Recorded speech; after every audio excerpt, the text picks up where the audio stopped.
રહ્યા છો અને ન્યૂઝ હું છું એન્કર અર્પિતા પટેલ. હવે જોઈએ અગત્યના સમાચાર. સ્વયં અને સમાજ માટે યોગ 21મી જૂને સુરત જિલ્લો બનશે યોગમય. 16 થી 20 જૂનની દરમિયાન યોગાભ્યાસના કાર્યક્રમો યોજાશે. આંતરરાષ્ટ્રીય યોગ દિવસની ઉજવણીના આયોજન અર્થે જિલ્લા કલેક્ટર ડોક્ટર સૌરભ પારગીના અધ્યક્ષસ્થાને બેઠક યોજાઈ. આગામી 21 જૂન 10મા આંતરરાષ્ટ્રીય યોગ દિનની ઉજવણી ઉત્સાહભેર થાય તેવા આશયથી સુરત જિલ્લા કલેક્ટર ડોક્ટર સૌરભ પારગીના અધ્યક્ષસ્થાને બેઠકનું આયોજન કરવામાં આવ્યું હતું. આ વર્ષે સ્વયં અને સમાજ માટે યોગની થીમ પર યોગ દિનની ઉજવણી કરવામાં આવશે.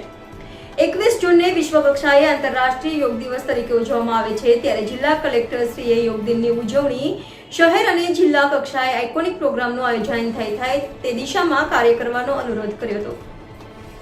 યોગ દિનમાં મોટી સંખ્યામાં લોકોની સહભાગિતા વધે તે માટે આગોતરા પ્રચાર પ્રસાર કરવા જે તે અધિકારીઓને સૂચનાઓ આપવામાં આવી હતી. આ બેઠકમાં દક્ષિણ ગુજરાત વીજ કંપનીના મેનેજિંગ ડિરેક્ટર શ્રી યોગેશ ચૌધરી, નિવાસી અધિક્ષક કલેક્ટર શ્રી વિજય રબારી, જિલ્લા ગ્રામ વિકાસ એજન્સી નિયામક શ્રી એમબી પ્રજાપતિ, સર્વે પ્રાંત અધિકારીઓ, મામલતદારશ્રીઓ, ચીફ ઓફિસરો, યોગ બોર્ડના પ્રતિનિધિઓ, જિલ્લા પ્રાથમિક શિક્ષણાધિકારી સહિતના અધિકારીઓ ઉપસ્થિત રહ્યા હતા. NN news Surat. દર્શક મિત્રો, તમારી આસપાસ બની રહેલી અવનવી ઘટનાઓ વિશે જાણવા માટે NN ન્યૂઝને લાઇક કરો, શેર કરો, સબસ્ક્રાઇબ કરો અને બેલ આઇકન પ્રેસ કરો, જેથી આપને નોટિફિકેશન્સ મળતી રહે.